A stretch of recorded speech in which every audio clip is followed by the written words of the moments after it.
If you guys were there the first night, talked about how last year when it was canceled, I was really bummed out. And when Pastor Marty asked me to do this again, I was really excited, and I started thinking about speakers and worship teams, and I started running out of worship teams. I told the worship team this earlier that they were one of the last worship teams I asked. I've known pretty much everybody up here for I think 10 plus years, and I know how much their jobs ask of them.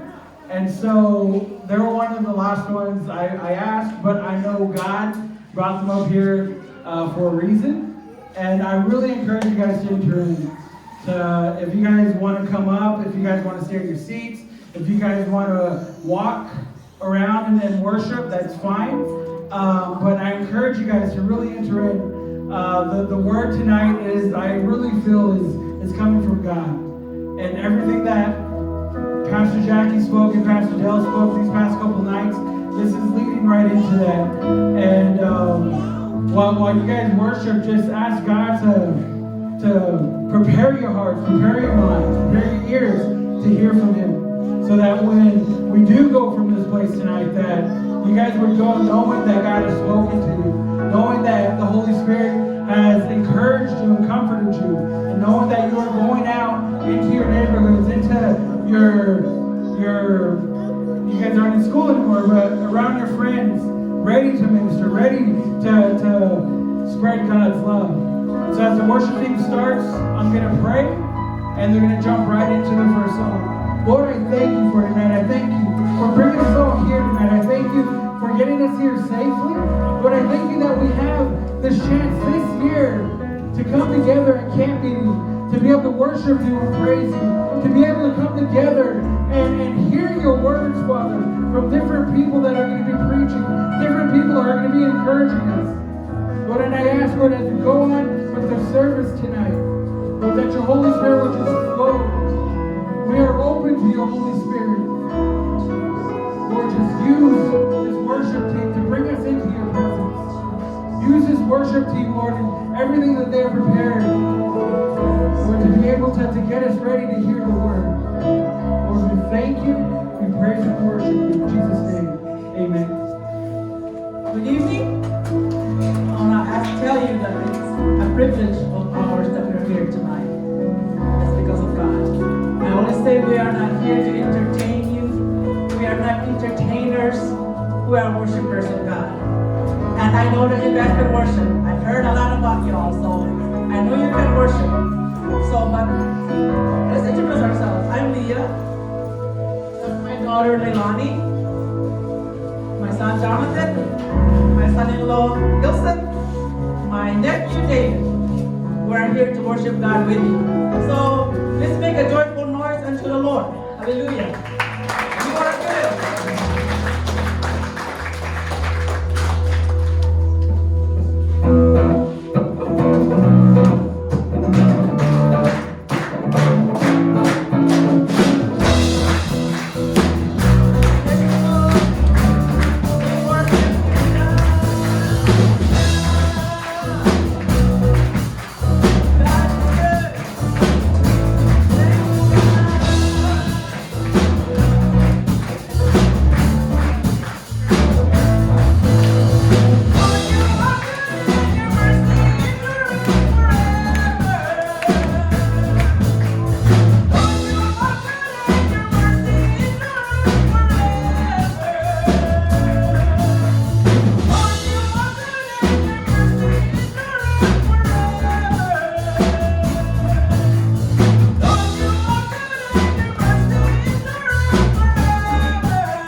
Every knee will bow before the Lion and the Lamb. Every knee will bow before Him.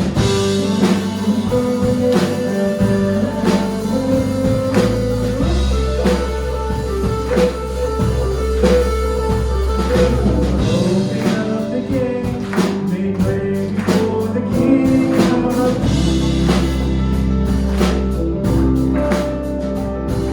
God is on the stage, He's here to set the captives free. For who can stop the Lord Almighty?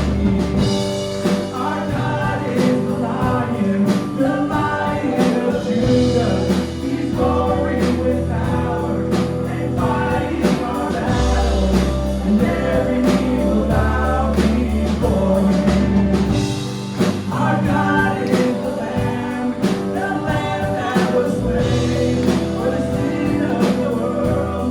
His blood breaks the chains, and every knee will bow before the Lion and the Lamb. Every knee will bow before Him.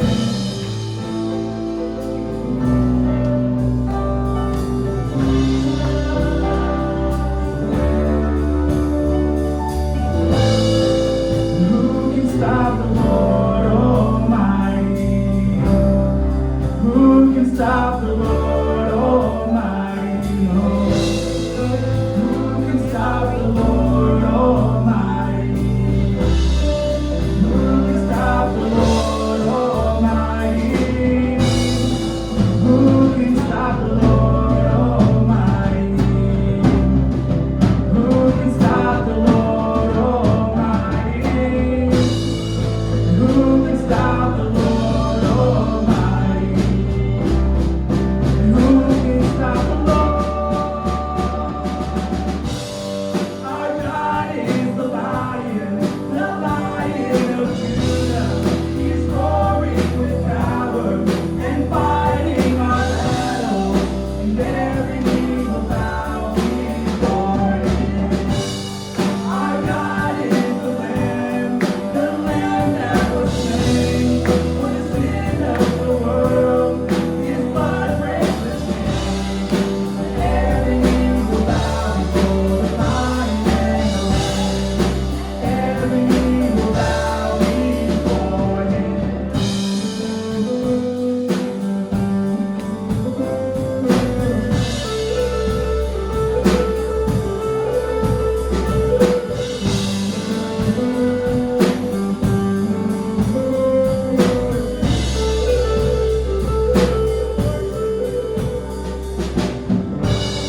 Our God is the Lion of Judah.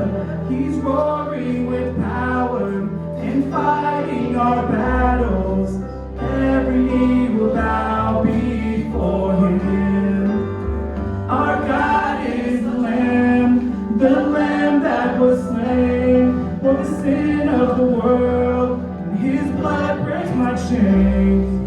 Every knee will bow before the Lion and the Lamb. Every knee will bow before Him.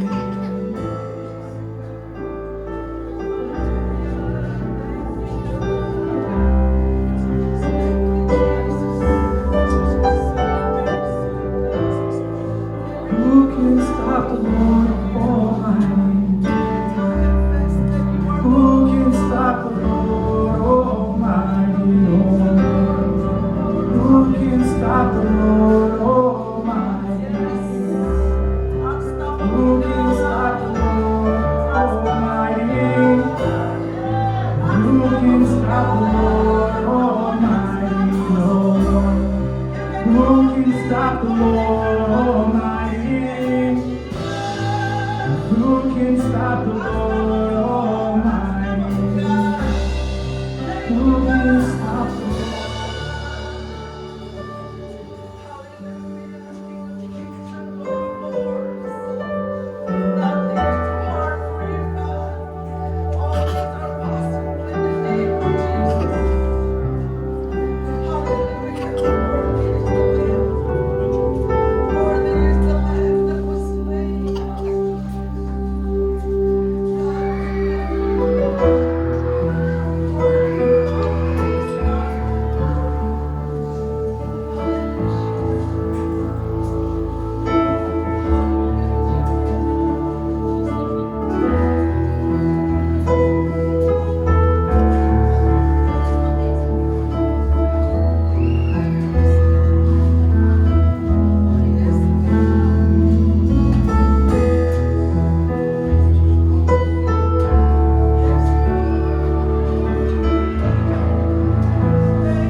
exalted in our praise as we worship. I believe that you are near. And now your presence fills this place. Be exalted in our praise as we worship. I believe that you are near. Lift your voice, church. Singing blessing and honor and glory and power forever, forever, yeah. Blessing and honor and glory and power forever. Come on, church, lift your voice. Blessing and honor and glory and power forever, forever, yeah. Blessing and honor and glory and power forever, forever, blessing and honor and glory and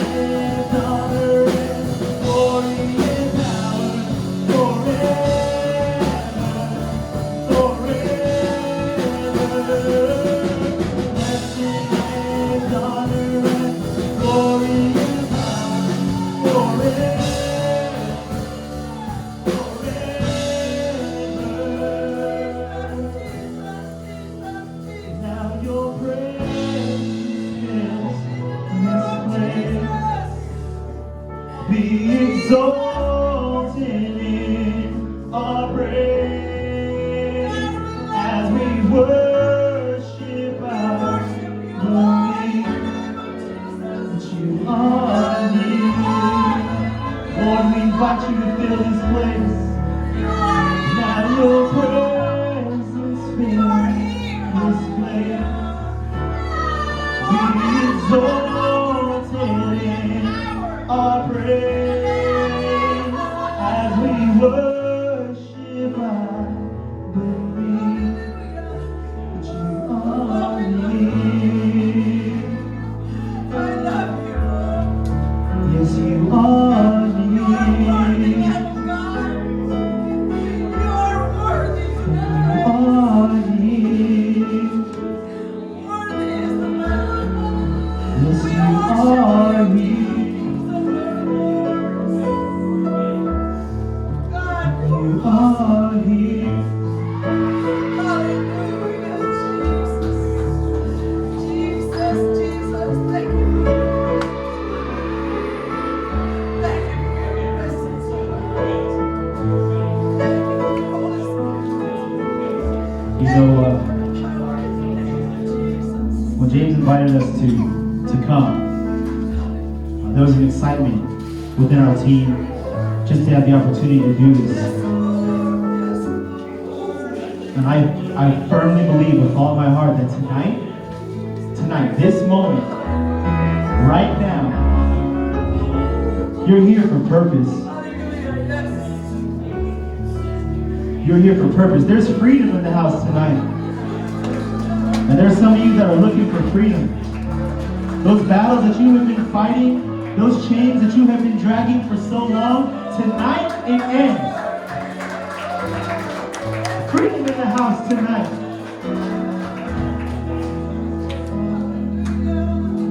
And I believe that there's healing in the house tonight. And I'm not talking about just physical healing. I'm talking about that deep, life-changing healing that takes place right here in the middle of your chest. your head. Life-changing healing that changes your heart, that changes your mind, that makes you brand new.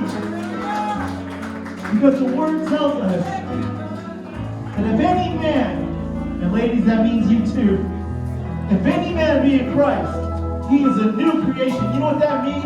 Everything that you brought with you in the house tonight, if you believe in Christ, you are made brand new.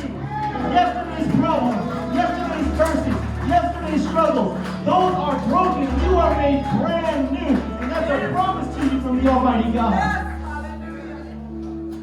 The next song we're about to sing is called I'm Gonna See a Victory. Let that be more than a song for you tonight. You speak that over your life. And you tell the enemy that I'm going to see a victory today. I'm going to see a victory right now because this is my moment. You speak that over your church. You speak that over your youth group. And you speak that over your family. And watch what God does. Watch what God does and watch how much it changes. Man, you guys are hungry. It's contagious. I'm up here shaking because of you guys. I can feel it. But make this next song, I'm going to see a victory. Make it more than a song. Make it your moment right now.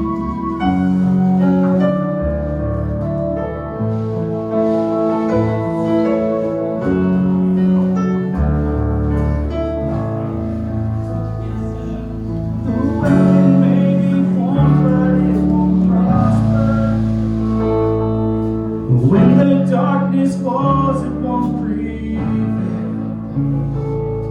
'Cause the God I serve knows only how to triumph. My God will never fail. Oh, my God will never fail. Lift your voice. And I'm gonna see a victory. I'm gonna see a victory. For the battle belongs to you, Lord. I'm gonna see a victory. I'm gonna see a victory. For the battle belongs to you, Lord.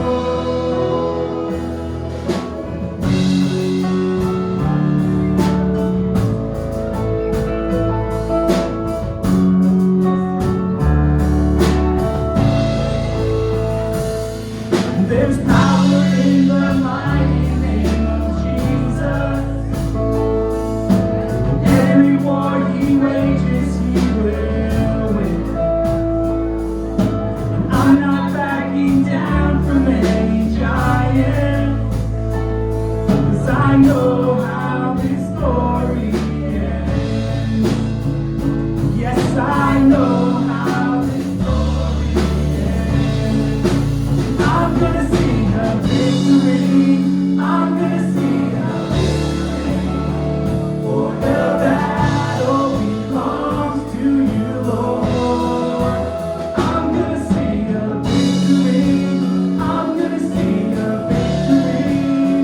For the battle belongs to you, Lord.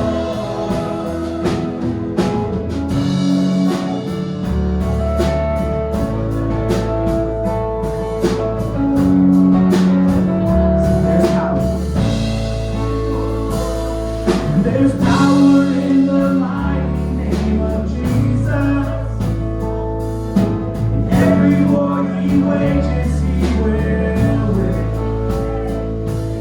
And I'm not backing down from any giants, 'cause I know how this story ends. Yes, I know how this story ends. Lift your voice. I'm gonna see a victory.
already shaking. Did you see it? I'm gonna see your victory. I'm gonna see your victory. For the battle belongs to you, Lord.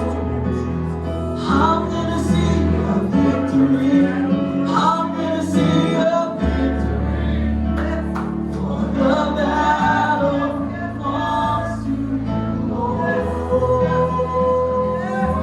Lift up a shout of praise.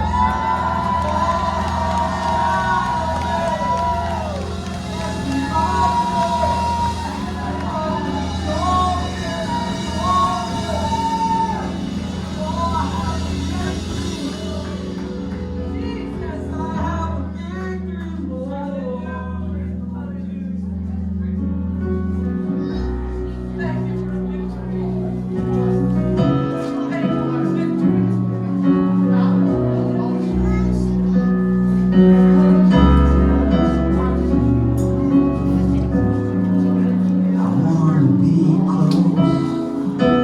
close to your side. So heaven is real, and death is a lie. I wanna see your voice, singing again, singing as one. Hallelujah, holy, holy, God Almighty, great I am, who is worthy, none beside thee, God Almighty, great I am.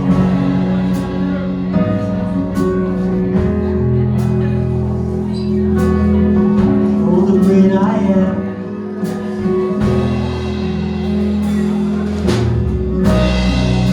I wanna be near into your heart, loving the world, hating the dark. I wanna see dry bones, singing as one. Hallelujah, holy, holy, God Almighty, great I am, who is worthy, none beside thee, God Almighty. We sing hallelujah, hallelujah, holy, holy, God Almighty, great I am, who is worthy, none beside thee, God Almighty, great I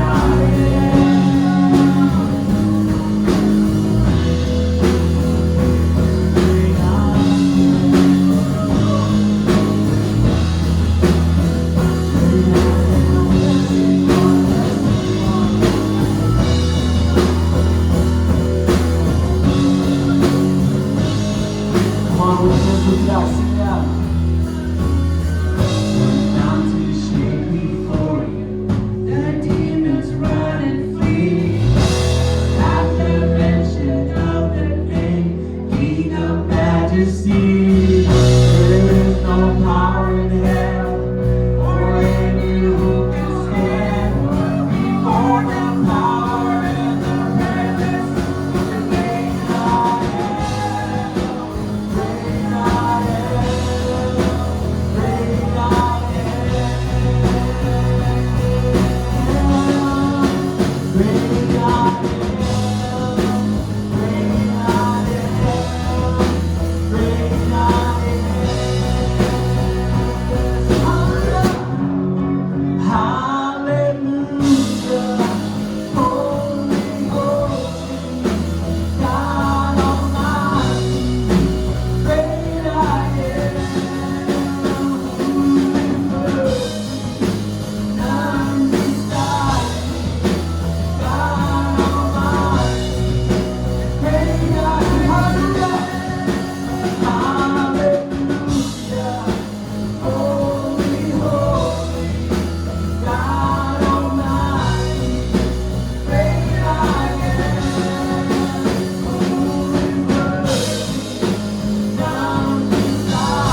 white mountains shake before you, little demons run and flee. At the mention of your name, King of Majesty, there is no power in hell or any who can stand before the power and the presence of the great I am. Great I am, great I am. We can stand before you, you're the great I am. Great I am, great I am. Put your hands over your eyes, sing hallelujah. Hallelujah. Holy, holy, God Almighty. Great I am. Who is worthy? None beside me. God Almighty. Great I am. Hallelujah. Holy, holy, God Almighty. Great I am. Who is worthy? None beside me. God Almighty. Great I am. Great I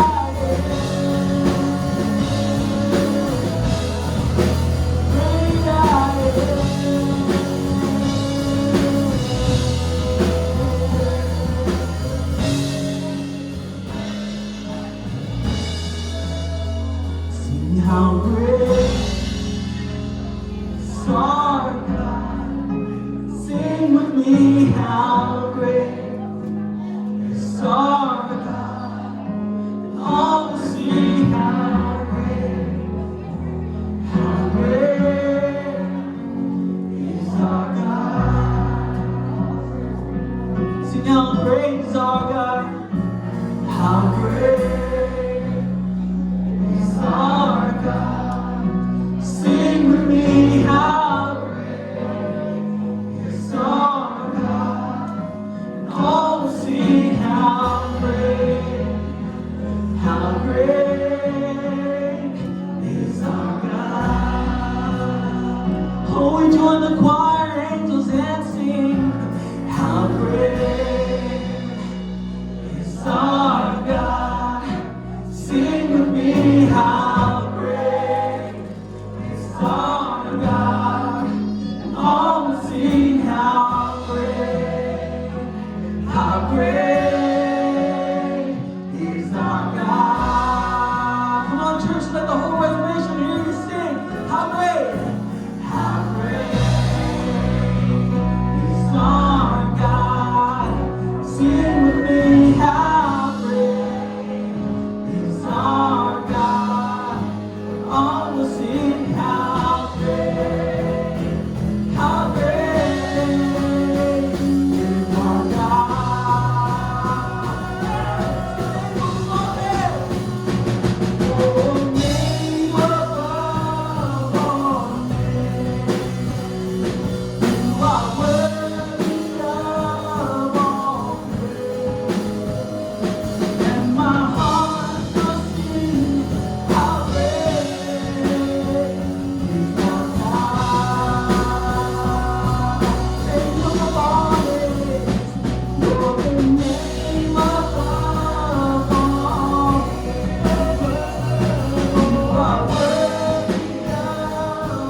We're gonna throw it back a little bit with this one.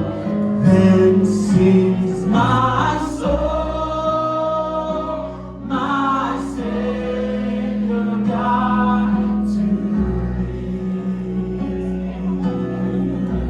How great thou art. How great thou art. Sing that one more time. Then sings my soul, my Savior God to thee. How great thou art. How great thou art. Then sings my soul. Then sings my soul, my Savior God to thee. How great thou art. Yes, you are.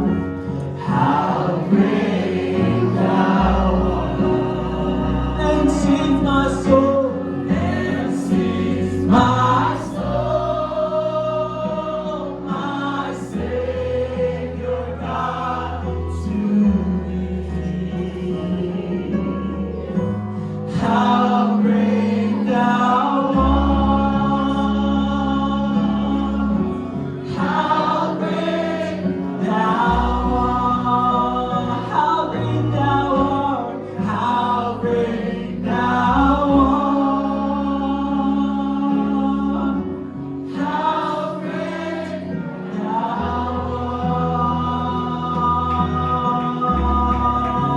art. Give him a shout of praise.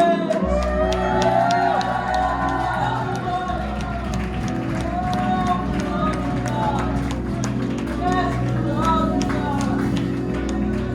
Oh, yes, we love you, Lord. Lord, we worship you, Father. Lord, we thank you, Lord, for this time we have to worship you, Lord. Lord, thank you for coming down and meeting with us. Lord, for filling this place with your Holy Spirit. Lord, thank you, Lord, that we can come into a place, Lord, and just spend time with you. Lord, thank you, Lord, that we can come together and worship you, Lord, with one voice. Lord, to lift you above every problem, every situation, every circumstance in our life. Lord, that we don't have to worry right now about what's going on in our life, but right now, you are speaking to us. You are surrounding us with your Holy Spirit. Lord, we place everything down before you. Lord, anything that may be a distraction right now, Lord. Lord, things going on back home, things going on in our life, Lord, things going on right now, Father. Lord, I pray, Lord, that you would take those distractions, Father. Lord, and let yourself be the first thing in our minds. Lord, that these students would hear and receive everything that is spoken here tonight. Lord, continue to allow your Holy Spirit to flow in this place. Continue to allow your Holy Spirit to fill us. Lord, even right now, Lord, just minister and speak to us. Lord, open up the hearts, the ears, and minds of every young person here. Every person in this building. Lord, that everything that they hear, everything that they gain, everything that they receive, they would apply it to their lives, and that they would take it out to their neighborhoods, back to their reservations, Father, back to their towns, Father, back to their cities, back to their families, and back to their friends. Lord, continue to have your way in this service. We thank you, we praise you, we worship you. And everybody said, amen, amen. You can go ahead and find your way to your seats.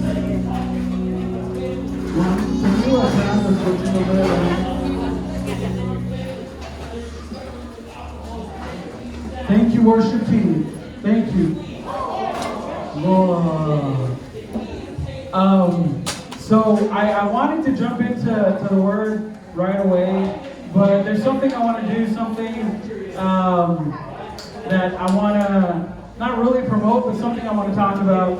I went to, how many of you guys know Sagu AIC? How many of you guys know somebody who goes to school, Sagu AIC? How many of you guys know somebody who graduated from Sagu AIC or previously AIC?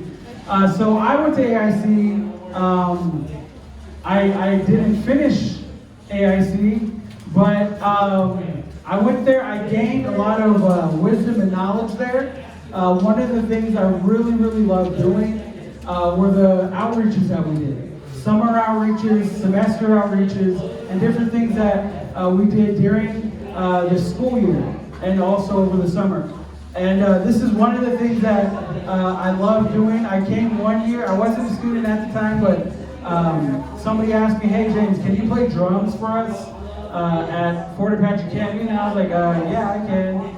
And so I came out and I loved it here. I didn't come back for years after that, but a few years ago I came back and I helped Pastor Marty was running back and forth from the main service here, main service to here, and I told him, Pastor Marty, just stay in the main service. I can take care of this. I'll find some people to take care of this. And so that's the next year. That's when he asked me, and that was when we canceled everything. But right now, I want to have somebody come up. He was already up here earlier. He played the games. I want him to talk a little bit about his time at Sagu AIC. He just graduated this year.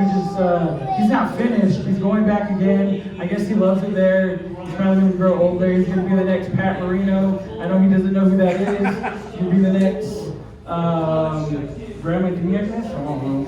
But Grant is going to come up. He's going to talk a little bit about AIC. And Grant, if you can come up.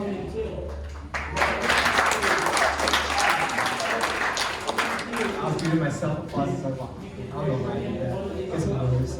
But like James said, yes, I graduated from Sagu AIC. So as of right now, how many seniors are in here? Raise up your hand. Don't be ashamed. It's okay. How about juniors? Raise up your hand. All right. Sophomores. Freshmen. 8th grade. Yeah, all these guys probably just. Never mind, I won't say it. All right. So regardless of what grade level you're in, it's always good to start thinking about college. Even though it sounds crazy, I started thinking about college after I left elementary school. And it's okay if you guys haven't started. You guys have enough time. But if I can be honest, AIC wasn't the top of my list. It was ASU, U of A, NAU, MPC, and all those other ones, then AIC, way at the bottom.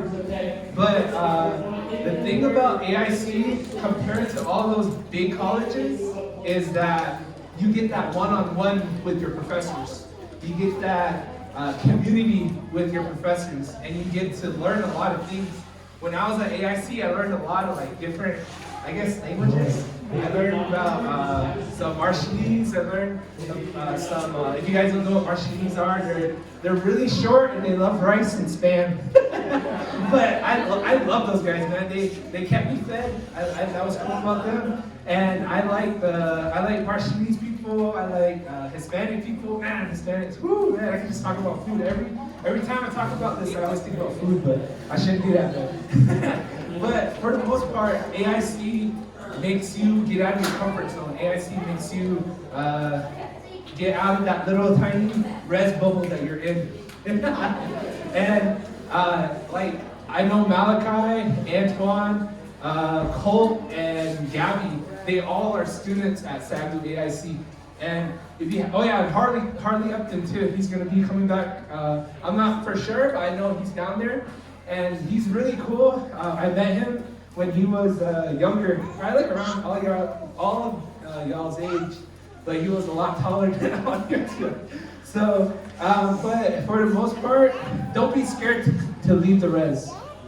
You guys, if I'm being honest, don't be scared to leave the res. The res is gonna be here forever and ever and ever and ever. that's what I had to learn, is that the Reds will always be here. Your mom's gonna be here, your uncle's gonna be here. That Reds dog that knows how to use the crosswalk will be here. We've all seen it, okay? So all those things are gonna be here still, regardless of how far you go, whether you wanna just have a VA, whether you just wanna have a AA, or even if you wanna go all the way to be a doctor. It's okay, it's possible. Just remember that the Reds, you can leave the Reds, but the Reds can't leave you. Don't forget where you came from, okay? Whether you are at Caney Day, whether you're at Cedar Creek, whether you're at White River, wherever, remember where you come from. And always, always, always remember that God, if it's in His will, He will provide for you. Honestly, I probably shouldn't have graduated. Who doesn't like math? Raise your hand. Who doesn't like math? Who thinks it's from the devil? But I graduated with a business degree, and I honestly hate math. If I can be honest with you guys, I hate math with all my heart and all my being, but the Lord gave me this opportunity to learn something that I despise. But now I'm going to be heading back to Sagu EIC to continue my Christian ministry degree. So it's not impossible for you guys to go anywhere. It's not impossible. You don't have to stay in Arizona. You don't have to stay in Navajo County. You don't have to stay in White River. You can go as far as you want. You can go across the seas if you want to go into the army or whatever. But always, always, always pray before you do anything that's going to be a life-changing thing. Always pray. Always pray, regardless of what it might be. Whether it be, I don't know, taking out a loan. I had to do that a couple times. Whether it be doing anything else, just pray about it. Pray, pray, pray. That's one thing you guys get out of this little conversation, is pray about every big decision you do. Whether you graduated, or whether you're just barely a freshman, or whether you're promoted from 6th grade to 7th grade. So yeah, so just pray and just keep your eyes out and don't be in that red bubble, like I said.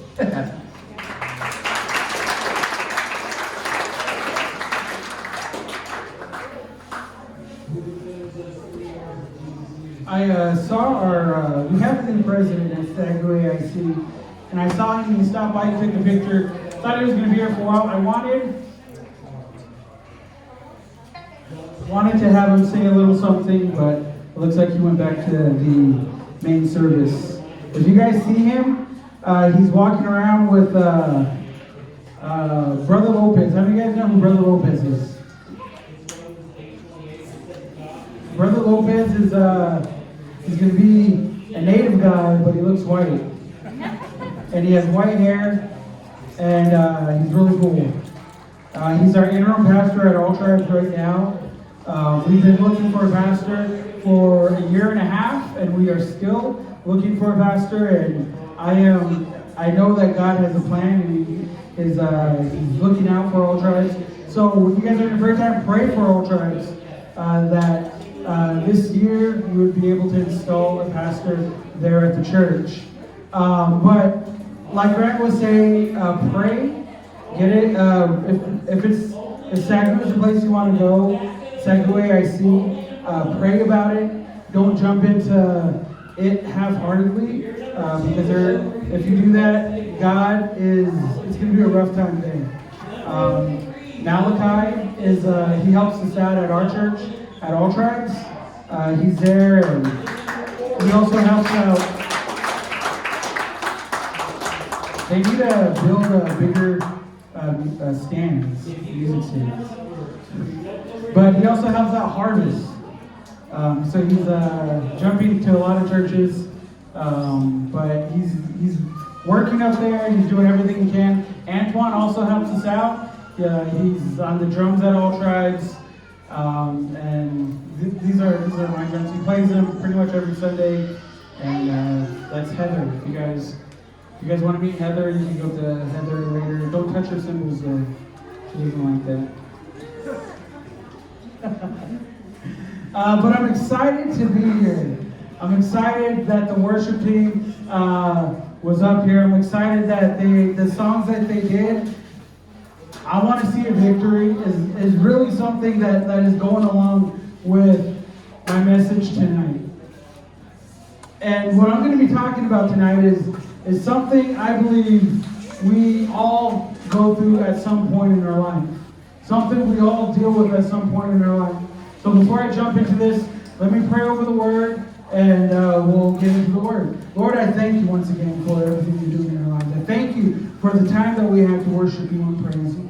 Lord, I ask that you just open up every heart, every ear, every mind, Father, to receive from you this word, Lord. I ask that you would just minister through me, everything that I've studied, everything that you have given me. I ask that it would just flow from my mouth into the hearts of these young people and every person here this evening, Lord. We thank you, we praise and worship you. In Jesus' name, amen.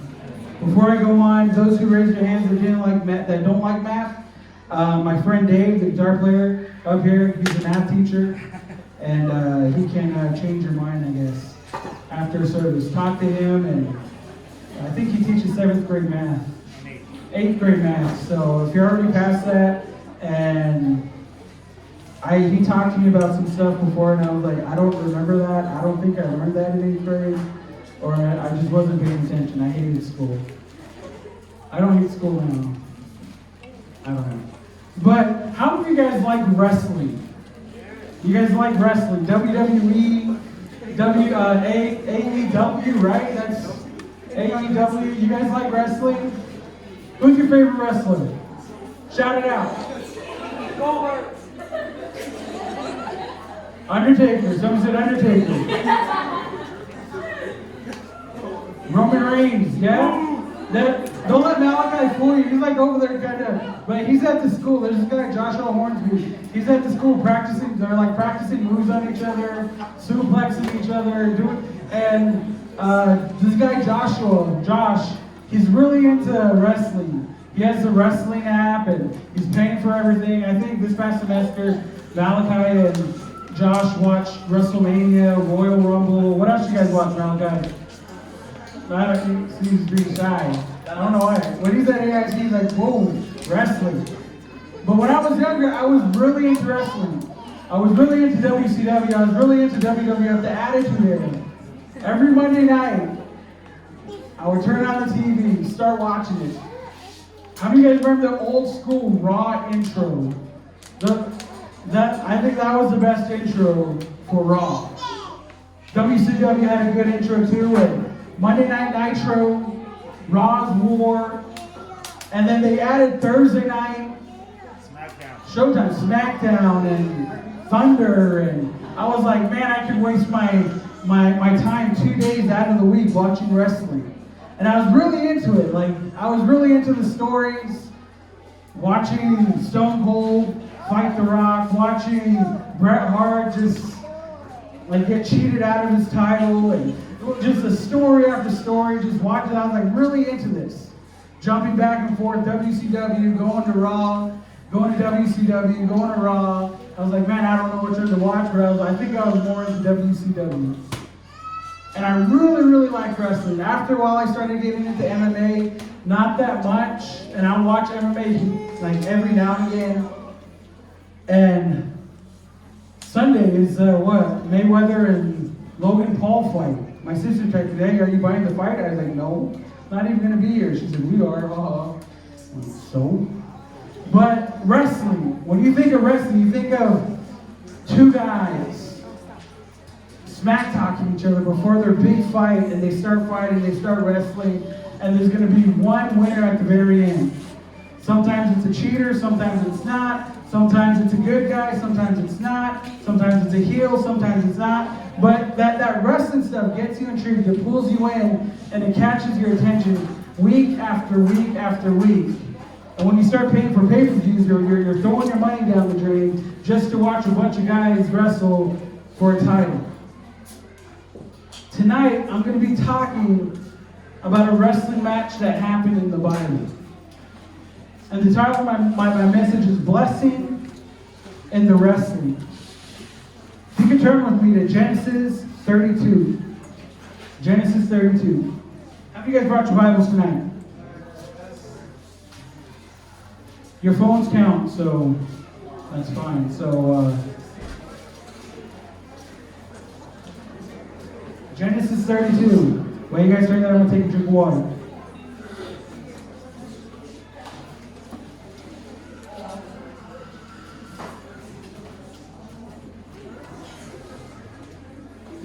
32, verse 22.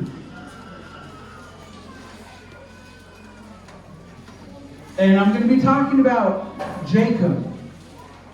How many of you guys know Jacob, the story of Jacob? One person, a couple people. So Jacob had a brother named Esau. And at a young age, even before they were born, they wrestled in their mother's belly. It says that Esau was born first, and right behind him was Jacob. And it says that Jacob was grasping the heel of Esau. And when you study the Bible and you study the name Jacob, it means to grasp the heel. In other translations, it means deceiver. And so, growing up, imagine Jacob hearing his name. And he may have been like, all right, well, grasp the heel, but it also means deceiver. He was living with that day in and day out. We live a life where we're told things negatively in our life. Our family puts us down. Our friends say things to us. I'm guilty of that every now and again. Of a friend of mine, I think I say it to Grant a lot, maybe.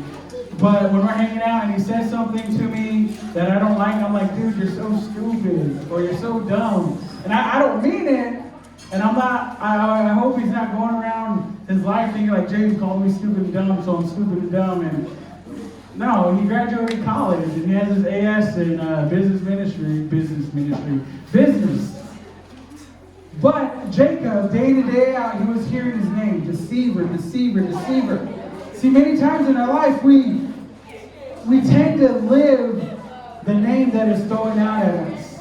You're worthless. You're annoying. Why are you here? Nobody loves you. When you grow up, you're just going to be a drunk. When you grow up, you're going to be an addict. When you grow up, you're going to be addicted to these different things that you're putting in your body. And when we start hearing those things, we start allowing our life to become that.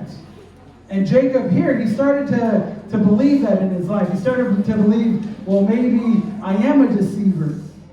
And so I'm going to talk a little bit about Jacob, give you a backstory on his deceiving life, and I'm going to read the story in Genesis. Are you guys still in Genesis 32? Don't close don't close your Bible on that. I'm going to read it here in a bit, but Genesis 32. But I'm going to give you a little background on Jacob and how he took on that deceiving name, the birthright. So one day Jacob was cooking stew. How many of you guys like acorn stew? When your grandma starts cooking and you smell it, does it smell amazing? You guys just can't wait to eat it? And you get some fry bread and you start dipping that in your acorn stew? You like acorn stew? No? Oh, I think the only Apache up here that doesn't like acorn stew. But I've never had it. Don't bring it to me. I've heard I'm not going to like it. Don't be like, Grandma, James hasn't had your acorn stew. You should make it so I can take it to him and see his reaction. No, this isn't Fear Factor. I'm not going to eat it. So, but Esau was cooking the stew. Not Esau, Jacob was cooking the stew, and Esau was out hunting. He came back from the sun. It doesn't say how long he was out on the sun, but it says that he was coming back from the sun, and he smelled the stew. He took a whiff of the stew, and he was like, oh man, I'm so hungry. How many of you guys have ever been so hungry that you feel like you're going to die? So I'm on this diet right now. I hate it. I'm in this wedding July 31st, and I have to fit into this jacket. So I'm like on a really low carb diet. And I'm really missing potatoes. I'm missing bread. I love toast. I love burnt toast. And when I smell burnt toast, my mouth starts getting watery. And so I feel like I'm going to die in this diet. I'm going to probably be skin and bones by July 3rd. No, I'm not. But Esau smelled this stew and he was like, I'm so hungry. I'm dying. And so he goes up to Jacob and he says, hey, can you give me some of your stew? I'm so hungry, I'm going to die. And he's super over-exaggerating. He's not going to die. But his body is feeling this way. And so Jacob says, well, I'll give you this stew if you sell me your birthright. And what a birthright is the firstborn is given this at birth, and he is basically, when the father dies, he's going to get a majority or most of what his father owns. And so Jacob says, sell me your birthright and I'll give you some stew. And Esau says, well, I'm almost dead. What use is my birthright if I'm dead? So all right, I'll sell it to you. He sells it to him and he gets some stew over hunger. And so that's the first time Jacob deceived Esau or anybody you read in the Bible. The next part is the stolen blessing. You can read all of this. This is chapters before. I'm just kind of paraphrasing this, but I'm going to jump into the wrestling here in a bit. The stolen blessing. So Jacob's dad is blind. He can't really see, and he relies on his feel, on his touch, and his sense of smell. And so he tells Esau, he says, Esau, can you go out? And Esau's a very hairy man. His arms are super hairy. His body's super hairy. He looks like a wolf man. And so his dad says, Esau, can you go out, hunt me something, and cook it for me? And I'll give you what it is I have to give you. And so he says, all right. And Jacob's mom hears this, and he says, all right, I got to get this for my son Jacob. So she dresses Jacob up. She puts animal fur on him. She throws Esau's clothes on him. And she says, all right, go in there and give him this meal. Go in there and give your dad this meal and tell him it's you, Esau.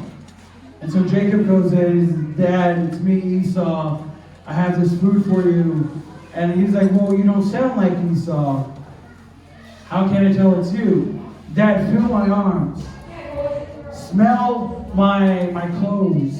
And so he does, that is, he eats it, and he gives him the blessing that he was supposed to give to Esau. Second time, Jacob deceived somebody. And so Jacob's going around living this name out. Deceiver, deceiver, deceiver. He deceived his brother twice. And it says that when Esau heard about this, he was so angry that he wanted to murder and kill his brother. And so Jacob hears about this and he gets scared for his life and he takes off. How many of you guys have ever gotten in a fight with your brother or sister so bad you get so scared you take off and you don't want to be around them? I wasn't like that because I was the biggest. My sister and my brother were scared of me. But there was one time I was scared of my dad. One time I backed up my dad's truck, a friend of ours' truck, into the church van, and I got scared, and I took off, and I hid in my dad's old Volkswagen Bug, and I stayed in there for, I think, 5 hours. I saw my dad looking for me, I saw everybody looking for me, and I was just hiding there because I was scared. Jacob was scared for his life, so he took off away from his brother Esau because he didn't want to die. And I'm going to paraphrase this next part even more and even faster. While Jacob's away, he starts deceiving even more people. And he himself gets deceived. He was supposed to marry this girl, and her dad's like, all right, well, if you work for me for 7 years, I'll give you her, and you can marry her. He works for this guy for 7 years. On marriage day, finds out that he married the wrong girl, and he got deceived, and he runs to the dad. He's like, you deceived me. He's like, all right, if you work for me for another few years or more years, I'll give you the right daughter. So he ends up getting married twice, and he deceives his family by ruining their sheep, and he has more crops, he has more livestock than them, and so finally, at this point in his life, he's starting to hear from God. He's starting to regain his relationship with God. And he hears from God, it's time to go home. And this was years and years and years and years and years and years and years and years later. And Jacob feels and hears from God, it's time to go home. Imagine being Jacob and you're sitting there and you hear God say, it's time to go home. And the last time you were home, your brother was trying to kill you. And so you start thinking, like, really, is this really God? Is this really God telling me to go home? Many times in our lives, God is telling us to do something, and we start thinking to ourselves, is this really God? God is telling us, I want you to go minister and witness to this person. I want you to go to this neighborhood, and if he can play a guitar, if he can sing, I want you to go over there and start worshiping God in this neighborhood. And you start thinking to yourself, is this God? Is this God? Jacob sitting there, is this God? So he finally knows it's God, and he gathers up his family, he gathers up his livestock, all his possessions, and they start their quest. And this is where we're going to start out. So Genesis 32:22. You guys still there? 32:22? Still there? Yeah. Still there? You guys still listening to me? Okay, cool. All right. And it says, and he arose that night and took his 2 wives, his 2 female servants, and his 11 sons, and crossed over the ford of Jabbok. He took them, sent them over the brook, and sent over what he had. Then Jacob was left alone, and the man wrestled with him until the breaking of day. Now when he saw that he did not prevail against him, he touched the socket. So the man, when he saw that he was not prevailing against Jacob, he touched the socket of his hip, and the socket of Jacob's hip was out of joint as he wrestled with him. And the man said, let me go, for the day breaks. But Jacob said, I will not let you go unless you bless me. So he said to him, what is your name? He said, Jacob. And he said, your name shall no longer be called Jacob, but Israel. For you have struggled with God and with men and have prevailed. Then Jacob asked, saying, tell me your name, I pray. And he said, why is it that you ask about my name? And he blessed him there. So Jacob called the name of the place Peniel, for I have seen God face to face, and my life is preserved. Just as he crossed over Peniel, the sun rose on him, and he limped on his hip.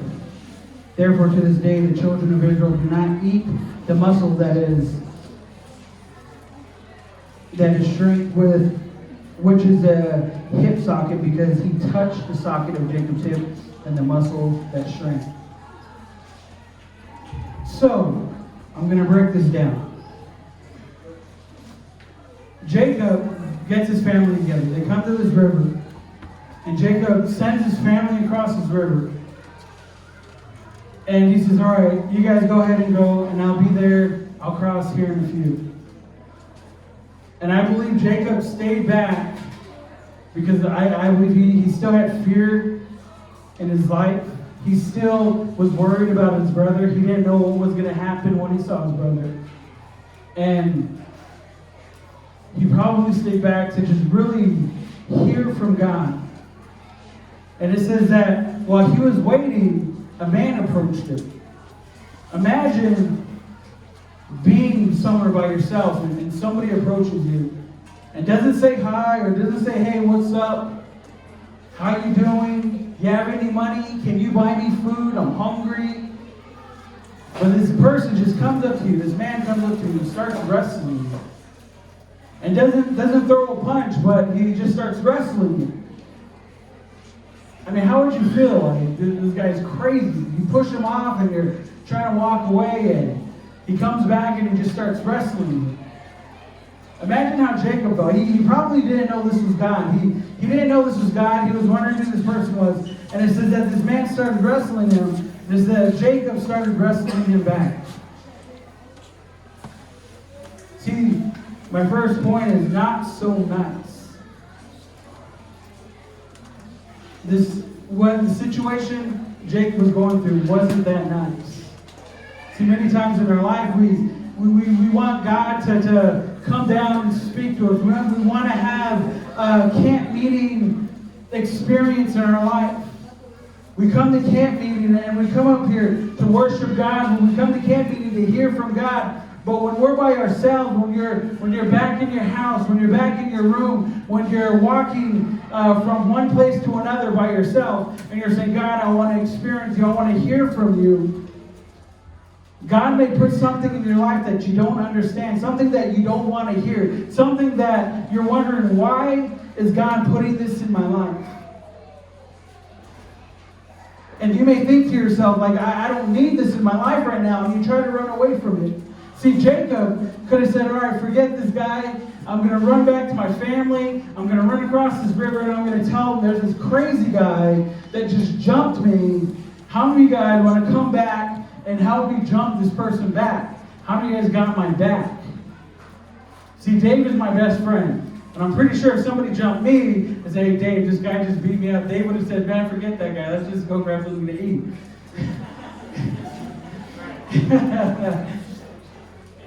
But no, Jacob stayed there. I have this crazy story. If you guys want to hear it, it's not a church story. I'll tell you after church. It's one time I got beat up. I'll tell you about this later. But Jacob stayed there. And he fought and he wrestled this not so nice guy. My second point is don't run. Jacob stayed there. He didn't run. He didn't run back to his family. He didn't try to run and get help.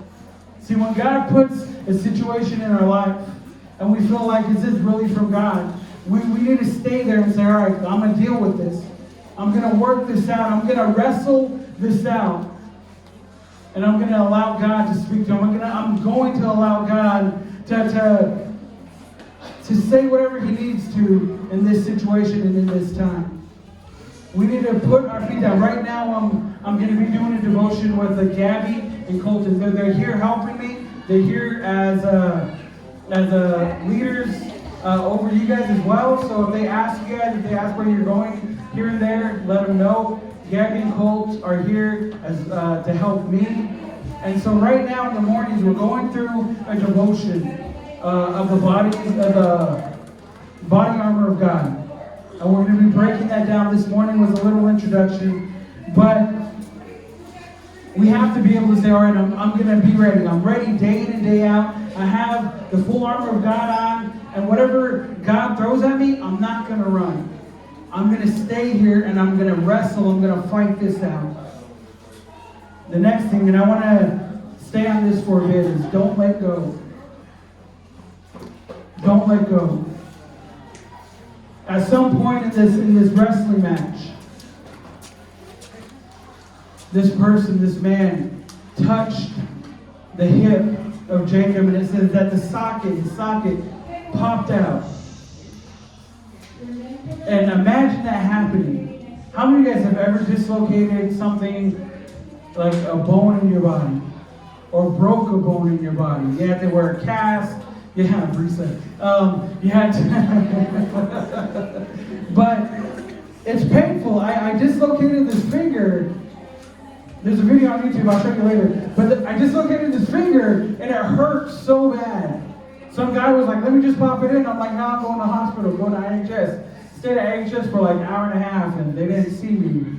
When they did, they didn't do anything. They just did what that guy was going to do. But when you dislocate something in your body, it hurts.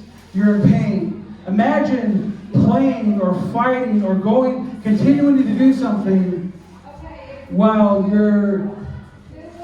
some part of your body is dislocated. I didn't want to talk about this, but it's a good point. And please don't get mad at me. Please don't go crazy.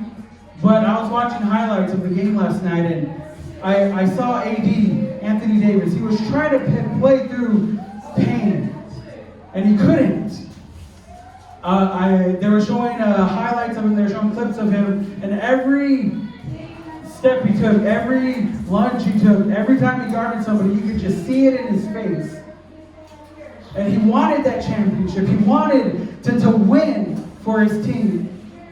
And I believe, this is my honest opinion, and this is kind of a side note, but my honest opinion is, if Anthony Davis was healthy, if he played, the series would have been awesome. Maybe the Lakers could have won, maybe not. But I believe they would have had a chance in this because Anthony Davis would have been healthy. So imagine wrestling when you're dislocated. Kurt Angle, he wrestled with the like real wrestling. He wrestled with the broken neck and he won gold medal, right? Malachi, I know you know this. You say, yeah.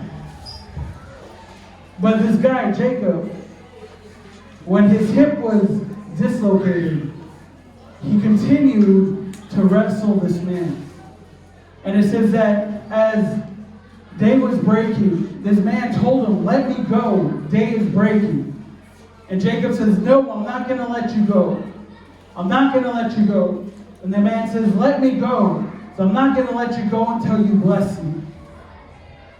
See, many times when we're hurt, when we're in pain, when we're going through a situation in our family, when our family is falling apart, when you're going through something personal in your life, you tend to say, all right, well, this time, this situation wins. This time, this circumstance wins. And I'm just going to let go. But if you held on longer, if you said, I'm not going to let go until I'm blessed through this situation. I'm not going to let go until God blesses me with what he has for me.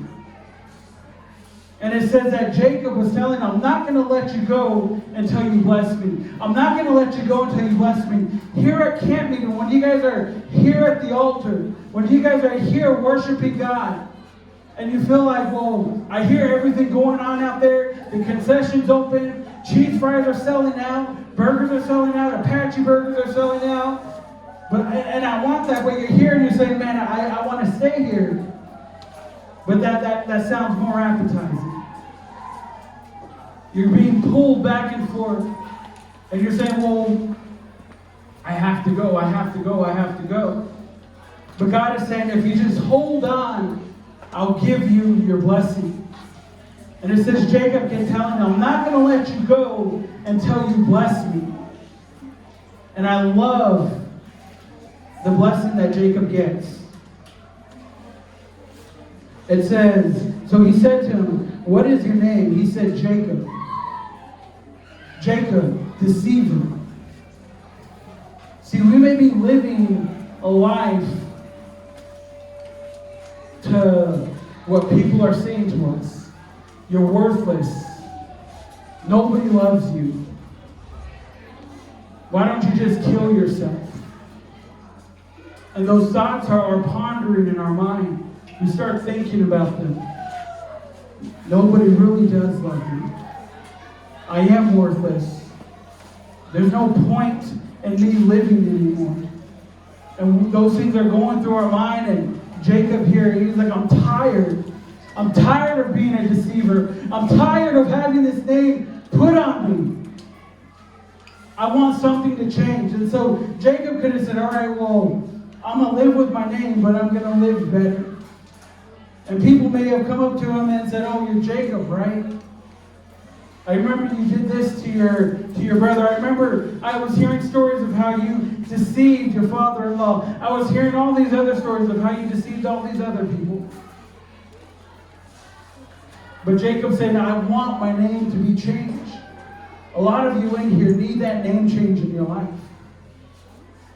You guys were there in the main service the past couple nights, and you guys were worshiping God. You guys were praising God, and I loved seeing that. And I see something in the youth in here. How many of you guys are from White River Church? White River Youth. It's a lot of you guys. Honestly, you guys have a servant's heart. When Pastor Marty asks something of you guys, boom, you guys jump up and do it. When Sherrod asks something of you guys jump up and do it. But maybe you guys are going home. You guys are going to a home that is broken. Maybe you guys are in youth all the time. Maybe you guys love going to the church all the time because you don't like being home. And you're saying, man, my family, they don't go to church. My family, they don't believe in Jesus. And that's the reason why I like being in church. And saying that's the only place I want to be. That's the only place I find comfort. And I'm not saying that's bad. But when it's time to go home, are you allowing God to say, all right, your name is going to be minister, your name is going to be witnesser, your name is going to be uplifter, lover of your family. You're going to be there to minister to your family. You're going to be there to witness to your family. You're going to be there to show my love to your family. But when you go home, you're like, I don't know. See, when you're up here, hold on to God and say, God, I want my blessing. God, I want my blessing. I want you to change who I am on the inside when I'm not around the youth group. I want you to change who I am on the inside when I'm not around my friends. I want you to change who I am so that I could be a light for you. And so it says that Jacob's name was changed to Israel. It says in 28, so your name shall no longer be called Jacob, but Israel, for ye have struggled with God and with men and have prevailed. You struggled with God and men. When you guys leave camp meeting this week, and when you guys go about your time in camp meeting this week, I encourage you guys, from every worship team that comes up here, from every person that speaks up here. Dave is going to be speaking tomorrow night, and John, the bass player, is going to be speaking Sunday morning, and the worship team is going to be here again Sunday morning.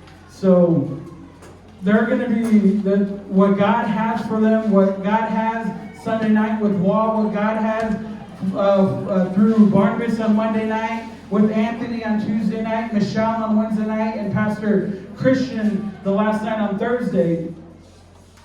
I want you guys to take everything they speak into your life and into your heart. And this week, you're going to feel on fire. This week, you're going to feel like nothing can come against you. Nothing can overtake you. That you're going to be so on fire that when the enemy tries to come against you, you're going to be like, boom, you're going to start speaking in tongues. You're going to be like, man, I can't wait till camp meeting tonight, so I could just pray. I could just uplift God in my life, and this situation, this problem can go away. But when camp meeting's over and you're going home, you guys aren't with youth every day, day in and day out. When school starts up again and you're hanging out with friends that you haven't seen in a long time, getting back to your normal life, no more Zoom classes. You're going to Alchese, you're going to, what's the one up the hill? Blue Ridge. You guys are going to your high school and you start hanging out with friends that you haven't seen in a year because you've been at White River Church or Cedar Creek Church or Canyon Day Church, Dream City Church. And you start hanging out with them and they're saying, hey, let's go here, let's go there. Are you going to share with them your new name? Are you going to share with them what God did for you, not only this week at camp meeting, but this past year during this pandemic?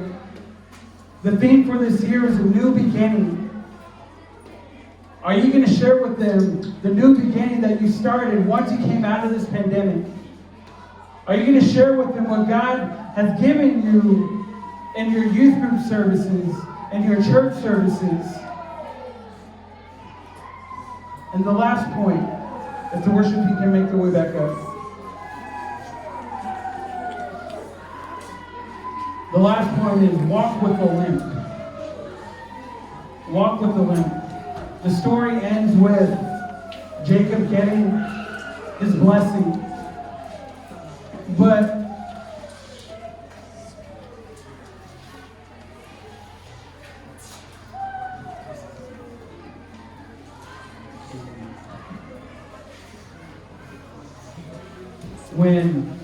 when Jacob got his blessing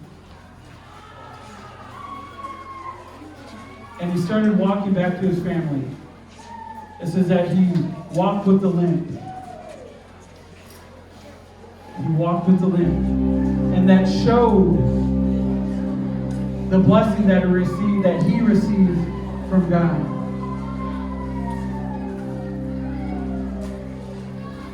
My last story. I went through this discipleship program back in 2003, 2004, called Master's Commission. And it's a 9-month discipleship program where you just give your life to God for 9 months. You give up secular music, you give up rated R movies. For the guys, they give up talking to a female one-on-one for 9 months. The girls, vice versa. And for 9 months, you're praying and you're reading your Bible. You're around people who are doing the same thing.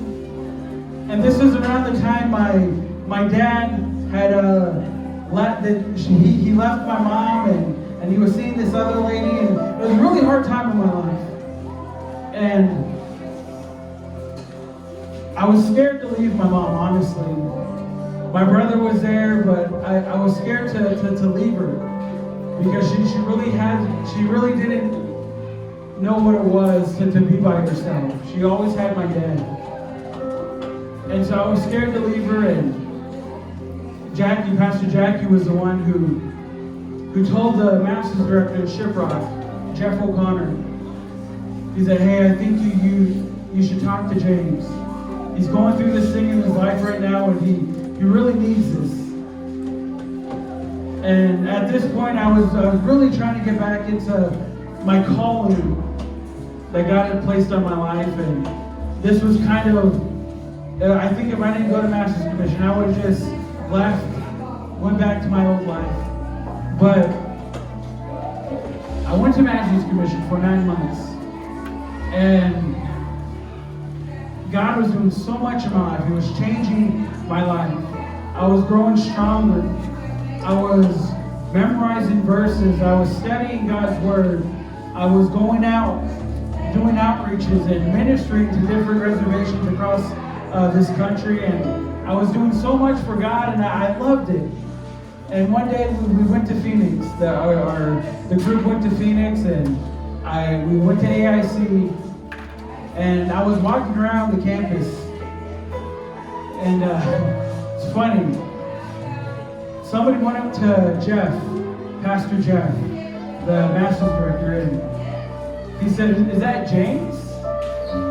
And he said, "Yeah, that's James." That's weird. I never get emotional when I tell this story. That's weird. That's really weird. But he said, "Yeah, that's James." And he was like, he seems different. He's like, "Oh yeah, God is really doing something in his life." And he was like, "No, his walk seems different." And Jeff said, "Yeah, his spiritual walk, his Christian walk, is getting stronger. He's growing so much with God." And the guy said, "No, like that's different too, but no, I'm talking about his walk, his physical walk." And Jeff was like, "What? That's weird." And he kind of just brushed the guy off, and Jeff told me, and we kind of just laughed about it. Now I was thinking like, and I was kind of just looking down at my feet that day, and like, how did I change? Was I walking more with the gangster limp before, and that changed? Was I walking more like a Ghani and just all over the place?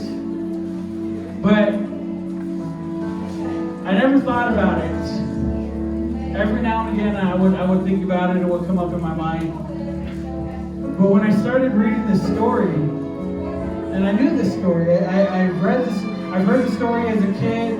I've heard pastors and ministers and evangelists talk about this story. They preach about this story. They talk about the limp. But the more I studied on this, the more God started revealing a lot more to me with this limp. Because we could just read past this and say, "Oh yeah, he had a limp because his socket came out." But when you think about it, this man was God that he was wrestling.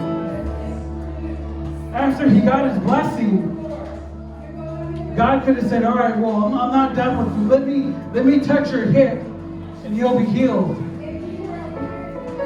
And Jacob would have been like, "All right, that's fine," and he could have went about his life walking normal. People would have seen him and probably still saw Jacob. But when you get hurt, when you have a scar on your body, and it's a really cool scar, and and you start getting older, and people start asking, well, how'd you get that scar? You're like, oh man, you're not going to believe this. This is how this happened. Jacob was walking with this limp, and his family probably came up to him and said, hey, what happened to you? Did you fall? Did you hurt yourself? And Jacob told them this story. And forever, from that day on, he was walking with this limp. And it says that when he gets to the place where his brother is, his brother sees him and accepts him in. The fear that he had was for nothing. But if he didn't have that fear, he would have never stayed back at that river. If he never stayed back at the river, he would have never wrestled with God. If he never wrestled with God, he would have never got that blessing that God had given him. See, tonight, you guys are here for a reason. You guys were there in the main service for a reason. You guys may think like, well, I'm here because everybody else is here. I'm here because my family made me come. No, you're here for a reason. Many years from now, you're going to think back, if I wasn't at that camp meeting, I would have never ministered to my family. If I never ministered to my family, my brother would have died. If my brother died, my parents would have split up. If my parents split up, all of this would have just snowballed down into something crazy. But because I was at camp meeting, I allowed God to minister to me. I allowed God to speak to me, and I allowed myself after camp meeting to speak to them, to love on them, to minister to them. Their lives were changed. Tonight, this week, hold on to God. Say, God, I'm not going to let go. I'm not going to let go until I have my blessing. I'm not going to let go until you bless me. I'm not going to let go until you change my name.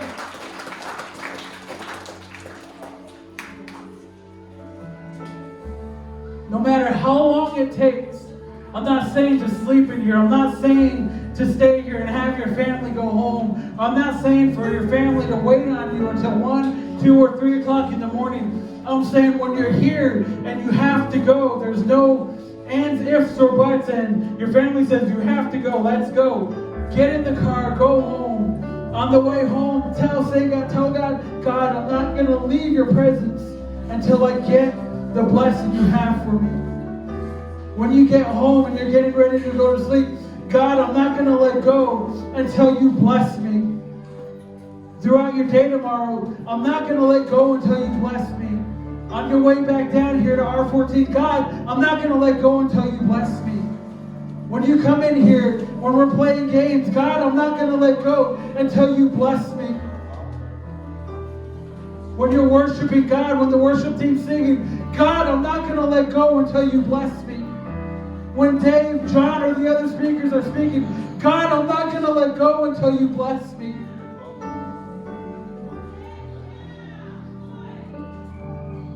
And when you receive that blessing from God, hold on to it.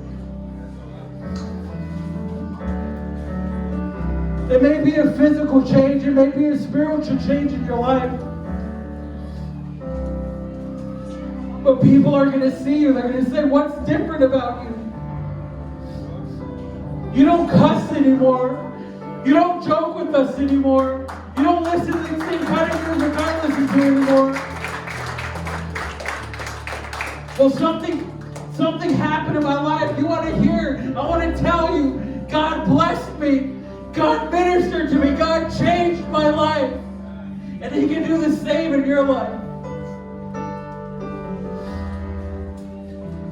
I want to see you guys change. I want to see you guys grow up to be ministers. I want to see you guys grow up to be living for God no matter what you're doing. Years from now, I'm going to run into you. That James, that service you spoke at, that camp meeting that week, I held on to God until I got my blessing. And now I'm living for God. My family's living for God. We're going to church every Sunday. I hate seeing you fall back into the world and I run into them and they're drunk. They're living the life of the world. I hate seeing that. And when you guys go from this place, I want to see you guys change. If I can have everybody stand here tonight. Hold on. Don't let go, God. There's a wrestling match ready to start in your life. Don't be scared. Don't be afraid. Get ready for it. And when something happens in your life, tell God, God, I'm not going to let go. No matter how hard, no matter how much pain I'm in, I'm not going to let go until you bless me. The altars are open. Leaders, if you're here, find somebody to